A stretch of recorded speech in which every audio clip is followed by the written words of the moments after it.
রাজধানী শহর সারা দেশে বইছে মৃদু শৈত্যপ্রবাহ। হাড় কাঁপানো শীতে কাবু সাধারণ মানুষ। দেশের সর্বনিম্ন পঞ্চগড়ের তেঁতুলিয়ায় 8.4 ডিগ্রি সেলসিয়াস তাপমাত্রা রেকর্ড করা হয়েছে। তেঁতুলিয়ায় শীতের দাপটের পাশাপাশি বৃষ্টির মতো ঝরছে কুয়াশা। কনকনে শীত আর হিমেল বাতাসে কাবু সাধারণ মানুষ।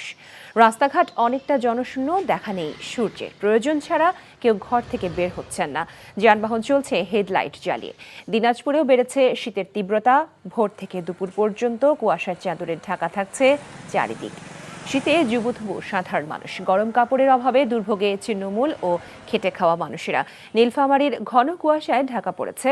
হিমেল বাতাসে উত্তরের এই জেলায় দিন দিন বাড়ছে শীতের তীব্রতা। সৈয়দপুর বিমানবন্দরে বিঘ্নিত হচ্ছে বিমান চলাচল। নওগাঁয় শীতের দাপট ও কুয়াশায় স্বাভাবিক জীবনযাত্রা ব্যাহত হয়ে পড়েছে। সকাল থেকে রাত পর্যন্ত কুয়াশায় ঢাকা থাকছে পুরো জেলা। গরম কাপড়ের অভাবে বিপাকে পড়েছেন নিম্ন আয়ের মানুষজন। নওগাঁর বদলগাছিতে সর্বনিম্ন তাপমাত্রা রেকর্ড করেছে 10.7 ডিগ্রি সেলসিয়াস। আমি অন্যদের থেকে একটু আলাদা।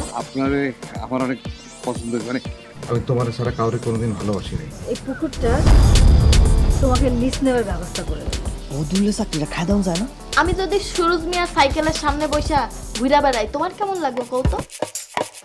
তুমি তোমার স্বামীর নিয়ে এত আহ্লাদ করতেছো, আর ওইদিকে বলে আমার সকাল হয় না, রাইতের আন্ধার হয়।